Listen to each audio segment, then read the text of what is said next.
Caras e caras, boa noite a mais um Contestação Espírita. Se você é um daqueles que, como eu, elegeu Um Sonho de Liberdade como seu top 5, não sai daí, te volto daqui a pouco da vinheta. Mas antes, não esqueça de deixar o like, se inscrever no canal e ativar o sininho.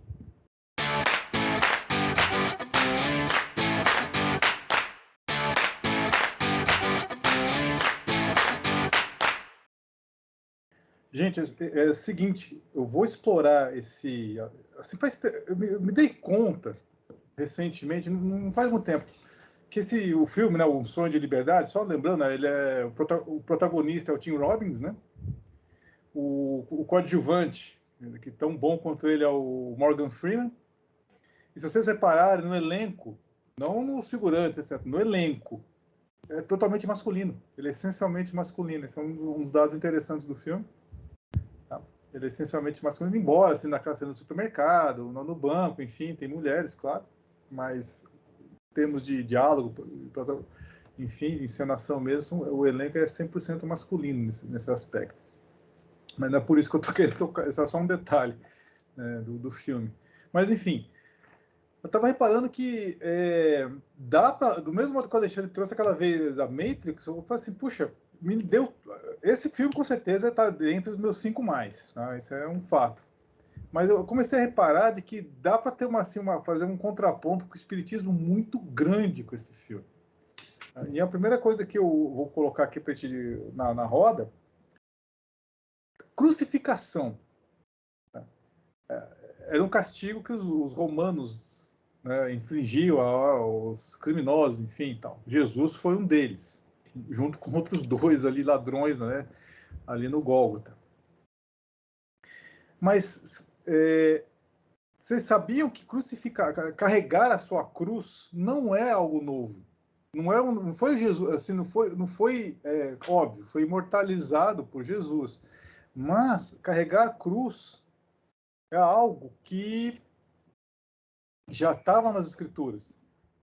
Jesus mesmo falava, uma das passagens, deixa eu tentar aqui lembrar qual, ele falava, olha, que cada um carregue, quem quiser salvar a sua alma, que cada um carregue sua cruz e me siga. Depois, daqui a pouco eu falo qual passagem que é. Que essa que é a parte, que assim, que para mim, o protagonista, né, que é o Tim Robbins, que é o Andy Dufresne, que eles falam Dufresne, mas não é Dufresne, né? Não sei se você sabe, o filme a prisão é no Maine. E o Maine é o estado americano que faz fronteira com Quebec.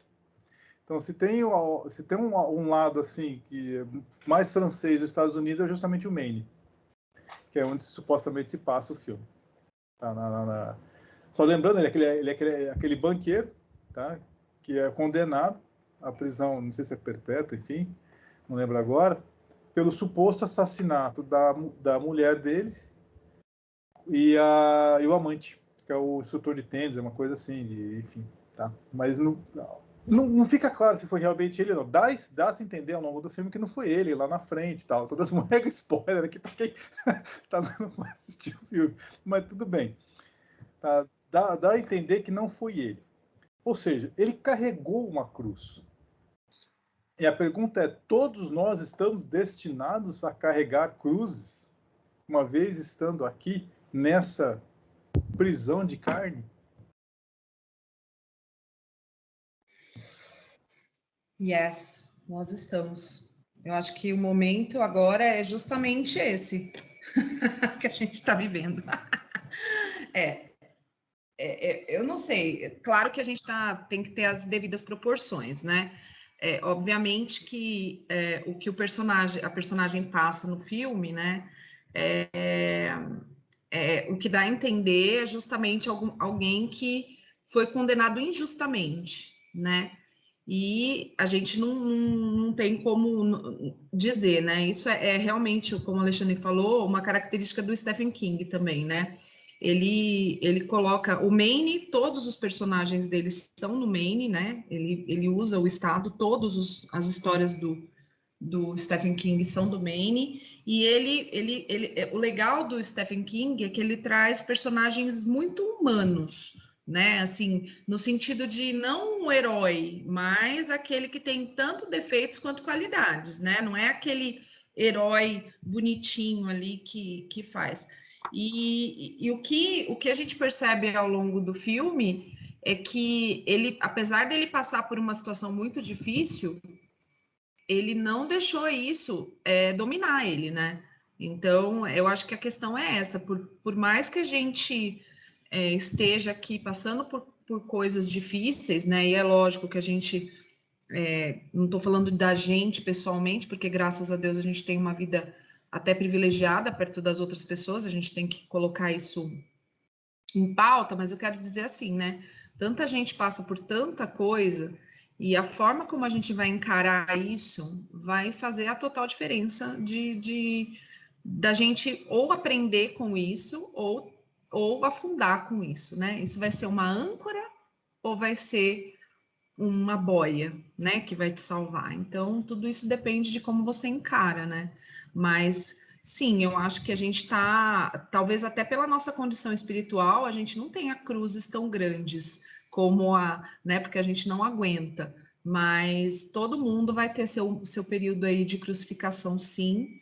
Mas aí depende de como encara, né? Às vezes as pessoas, você pode falar, nossa, mas isso aí não é nada, mas as pessoas não sabem como lidar com isso, e isso se torna uma crucificação também, né? Então, tudo vai do jeito que a pessoa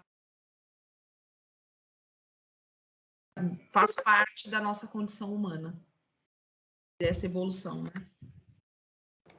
Fala, você ia falar?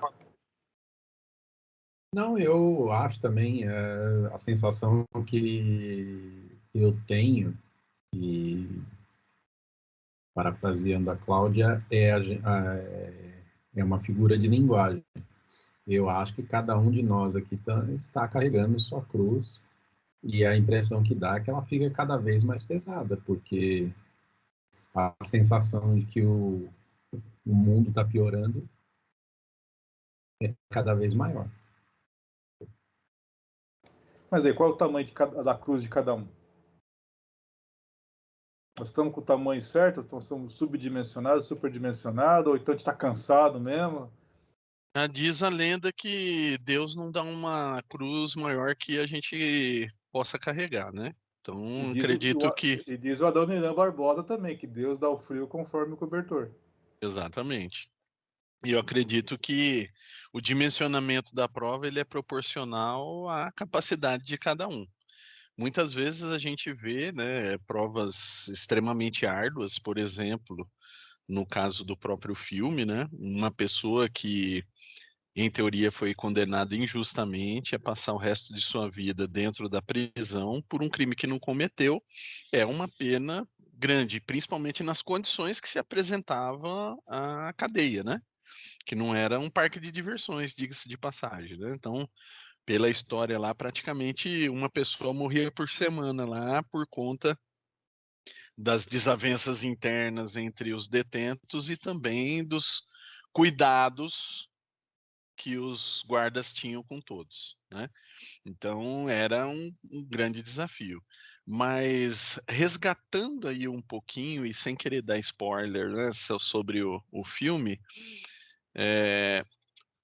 porque quando o Andy ele é preso, ele simplesmente não reage, né? Ele simplesmente ele aceita, vai para o julgamento, aceita, não esboça nenhuma reação, não chora, não faz nada, parece até que está em choque, aceita tudo, vai para a prisão da mesma forma como se não tivesse culpa e como também se fosse muito culpado, né? Então essa ambiguidade que tem durante toda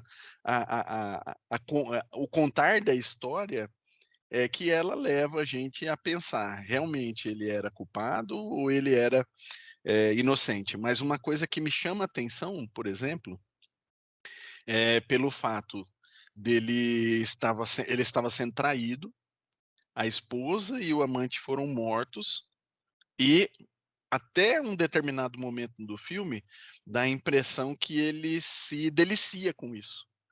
Ele se sente vingado, né? Então, no começo do filme. Depois tem todo o desenrolar da história, e aí, né, quem quiser saber o fim, obviamente, que assista lá, né? Porque tem aí boas oportunidades, e é uma história assim extremamente cativante, mas faz a gente pensar, né?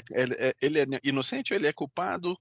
Ou ainda, em toda essa situação, o fato dele não ter reagido era simplesmente porque ele estava se comprazendo com a situação, se sentindo vingado e tudo mais, né?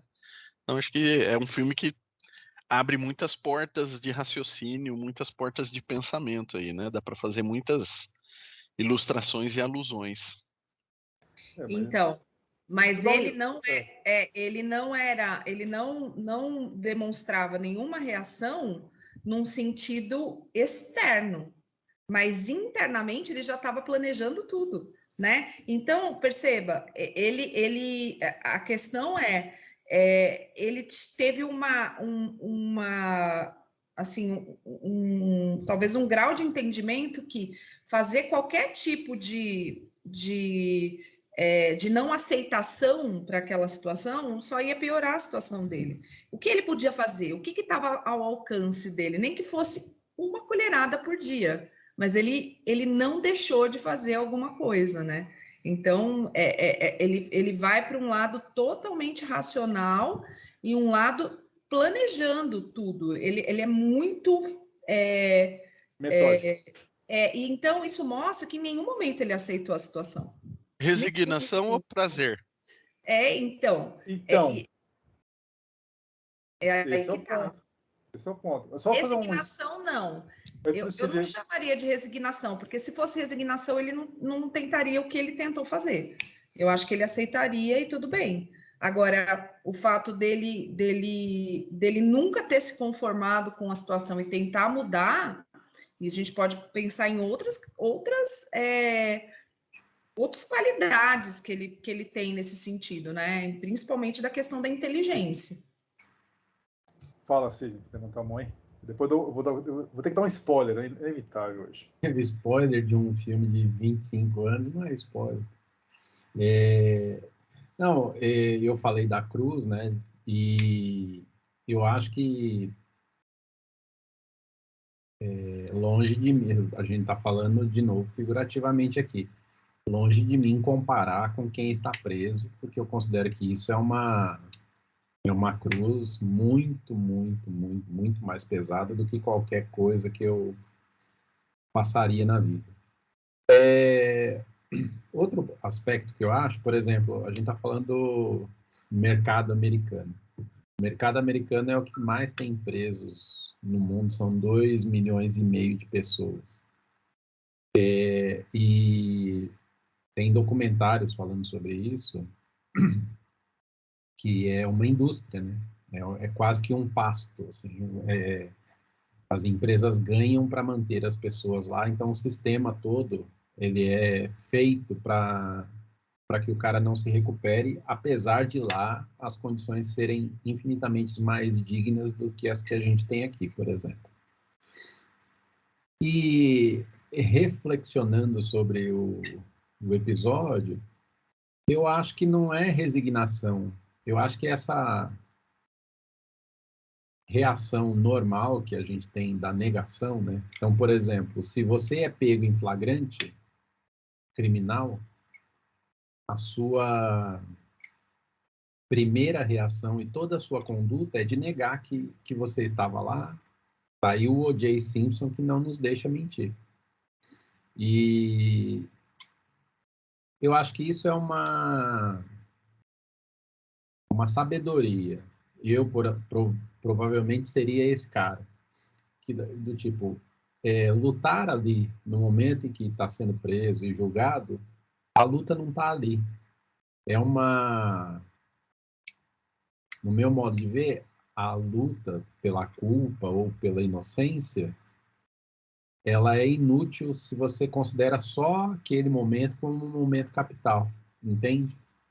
Então o cara percebe isso, que fala assim, não, eu vou ter muito tempo para me posicionar. E esse tempo ele vai passar preso. Então ele já sabe, eu vou ter que abrir mão da minha liberdade para tentar provar um ponto de vista ou para justificar um ato. É o custo. Ele sabe que não adianta brigar contra aquilo, entende? A briga dele é para outra coisa agora. E aí tem a finitude das coisas, que eu acho, que é quando você entende que você é responsável pelos seus atos e algum ciclo acabou. Então não adianta mais você lutar por aquilo, porque aquilo já se encerrou. A sua energia tem que ir para outro lugar. Então, nesse ponto, eu considero uma sabedoria que é a ação diferente de 99% das pessoas. O spoiler que eu ia dar é o seguinte, a gente falou assim de ter culpa ou inocente. Em algum momento eles estavam ali na roda, logo que ele chegou, recém-chegado, talvez vocês vão lembrar dessa cena, que eles falam, mas o Andy, por que você está aqui? Não, eu sou inocente. E todo mundo cai na gargalhada. Todos os demais pensam, não, mas por que vocês estão rindo? Não, você não sabe, todos nós aqui somos inocentes. Alguém falou, nem foi o Red, foi um outro que falou, não, aqui todo mundo é inocente. Então, mas lá na frente, em algum momento, eu não sei com que diálogo ele estava tendo, ele falou, eu sou culpado pela morte da minha esposa. Não que ele tenha matado. No momento ele assume. Em nenhum momento do filme ele fala se foi ele ou não. Mas lá na frente ele fala, não, eu assumo a culpa por ela ter morrido. Eu sou culpado pela morte dela. Sim. Não quer dizer que ele a matou ou deixou de matar, mas lá na frente... Por quê? Porque eu abandonei, deixei ela de lado, só ficava trabalhando, não sei o que, e etc. Ele depois explicou o que ele quis dizer com o sentimento de culpa dele.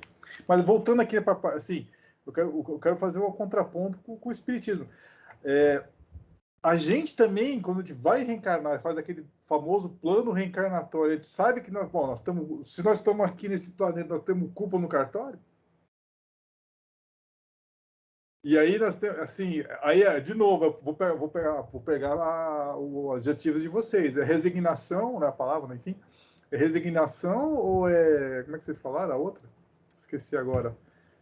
Acho que foi a Cláudia que falou. Nós estamos aqui, reencarnados nesse planeta, nessa prisão. Isso aqui é uma prisão? Perde tudo. Isso aqui é uma prisão? Ou não? Estarmos aqui é uma prisão ou não? Pode falar, Sidney. Não, nesse aspecto aí, a Carla é a deusa poderosa da... A monstra sagrado. Bom, a gente é egressos de muita maldade, né? Então, é só a gente observar os nossos pensamentos. Se a gente tivesse a liberdade de fazer tudo, quantas besteiras a gente faria?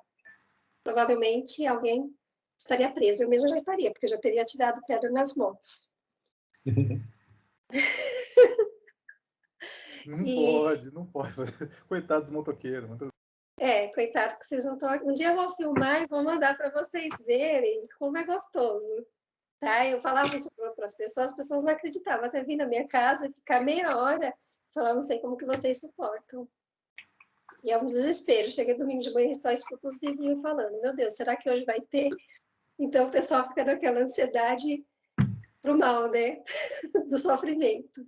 Mas a gente está preso nisso, né? Sou eu que passo por isso, são vocês. Então, alguma coisa existe, né? Para que a gente esteja passando por essa situação. A gente brinca assim, gente, mas são coisas que a gente sabe que tem hora de começar e hora de terminar. Existem problemas que a gente sabe que é muito, muito longo, né? E que a gente fica aprisionado neles, né? A gente fala de uma prisão comum, mas existem situações que a gente é preso naquilo, que é a expiação, que é o fechado. Você fica preso naquilo.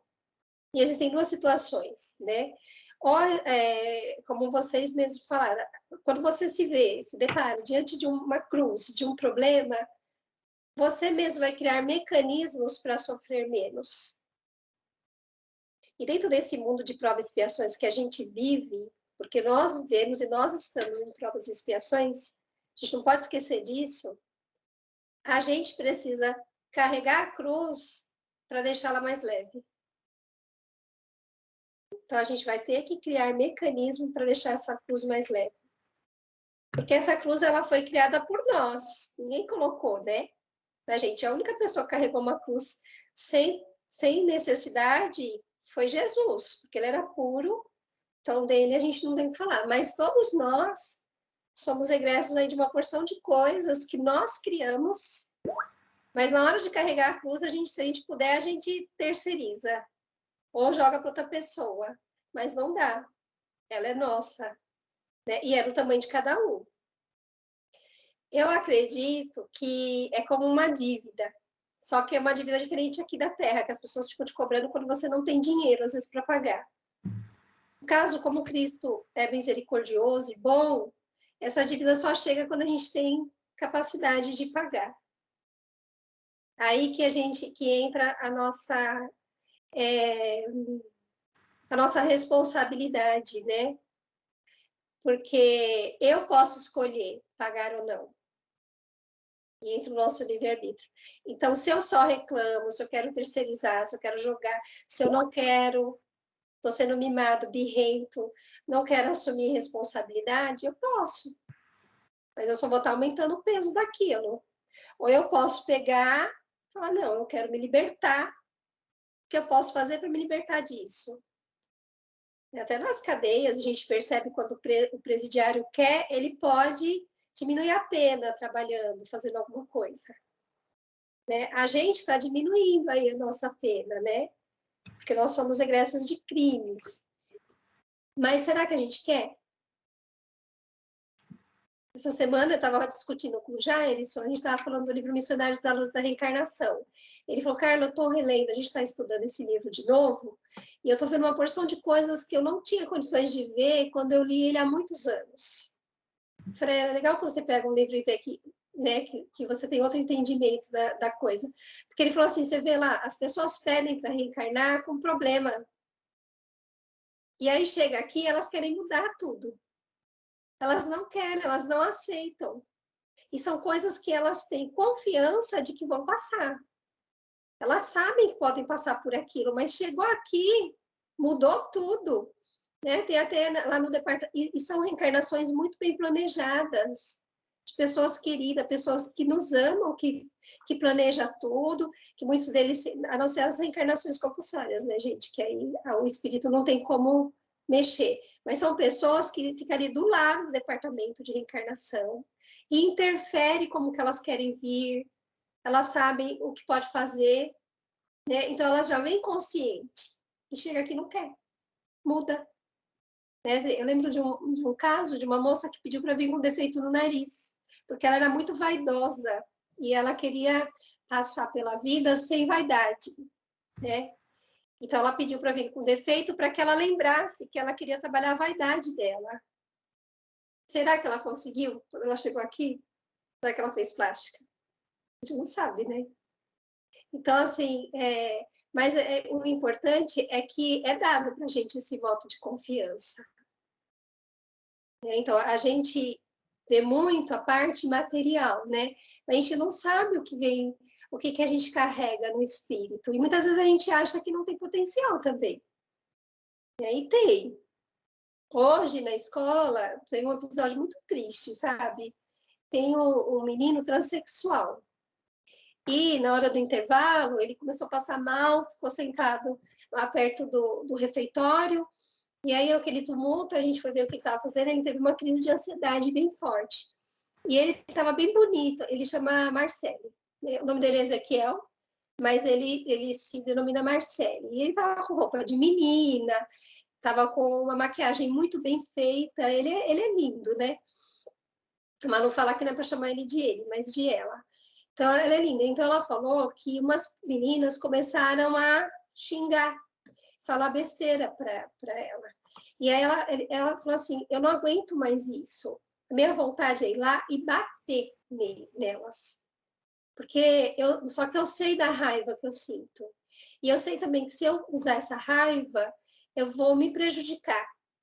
E aí a gente falou, realmente, porque você é uma menina no corpo de um homem. Se você pegar as meninas, a coisa vai ficar feia, né?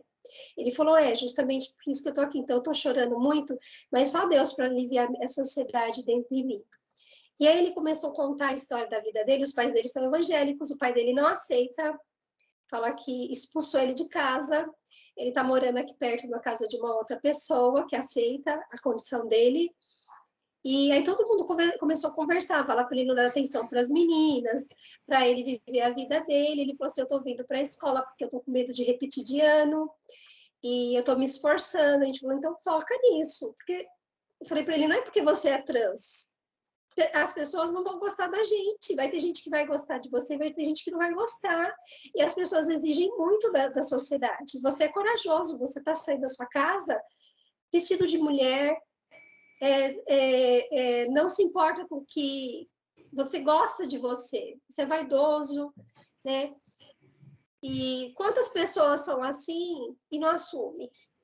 Não quer assumir, ou tem medo, ou você não tem. Só que se você quer ser assim, você tem que perceber que você vai existir um monte de pessoas que vão falar, e você tem que estar pronto para isso. Então, a gente pediu para ele procurar uma ajuda psicológica, porque, na verdade, o problema dele é a família. Ele falou assim, eu já sofro isso todo dia na minha casa. Meu pai falando, minha mãe falando, eles são evangélicos, e eles vão falando, como se eu fosse um ser horrível, que eu começo a explodir. Ele falou assim, e eu sou uma pessoa que eu sei que quando eu explodo, eu quebro tudo. Eu quebrei a geladeira da minha casa, começou a chorar, né? E chorava, tadinho. Gente, deu uma dó. E ele começou a falar, eu fiquei olhando bem para o rostinho dele, assim, e falei, meu Deus, ele tem só 15 anos. É um espírito que escolheu vir transexual, né? Aí depois as meninas ficam, porque é uma opção, você tem que respeitar a opção. Eu falei assim, não é opção, é condição. Ele não vai optar se ele vai ser homem ou mulher. A condição dele é essa. Ele não pode optar em ouvir o que os outros querem. Não é opção, é identidade, é identificação. Então, assim, a gente fala de escolha e opção, não é. A gente tem que falar de identificação, identidade. Eu falei, uma condição, você nasceu assim, né? Você é uma mulher no corpo de homem, você está fazendo tudo para modificar essa situação. Mas, gente, é muito difícil você ver. É um espírito que está aprisionado. Se a gente for ver, é uma prisão. E esse sonho de liberdade dele vai vir quando? Nessa sociedade que a gente vive, que a gente percebe que as pessoas estão mais preocupadas com o outro do que com elas mesmas. Então, assim, a gente desvia a atenção.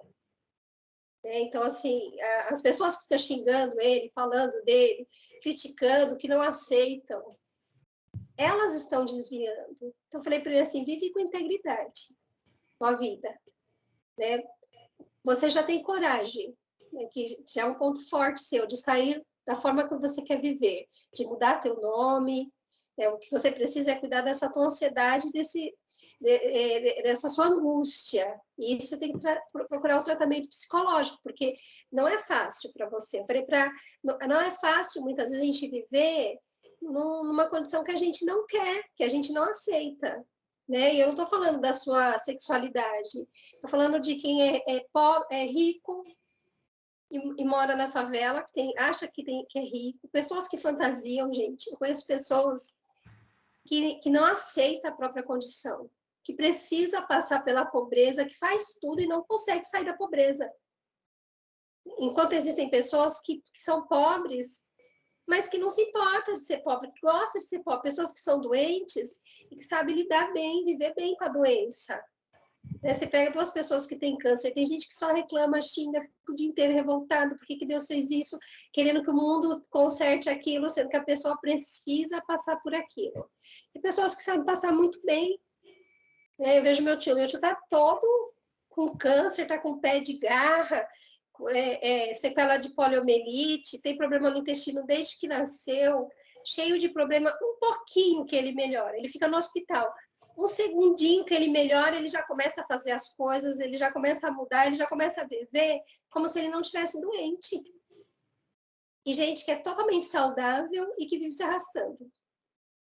Então, é da pessoa, né? Então, é difícil a gente julgar também as pessoas que não pensam como a gente, né? Ele começou a falar do pai dele também, o menininho, e eu falei assim para ele, meus pais não me aceitam, minha mãe me aceita um pouquinho porque ela é mãe. Aí eu falei para ele assim, mas você já pensou para os seus pais, por eles serem evangélicos, Eles têm medo de você sofrer o que você está sofrendo agora? Às vezes não é nem por não te aceitar, às vezes é por medo de saber o quanto você vai sofrer nessa sociedade, por isso que eles não aceitam. Aí ele ficou pensando. E eu falei assim, e você também não vai aceitar uma porção de coisas neles. Então, pensa bem nisso, né? Não, vê o que seus pais têm de melhor e mostra para eles o que você tem de melhor. E quando alguém começar a falar de você, sai fora, se afasta. Primeiro o afastamento físico, depois o afastamento psíquico, já que isso te faz mal. E não faz nada para você não gerar culpa.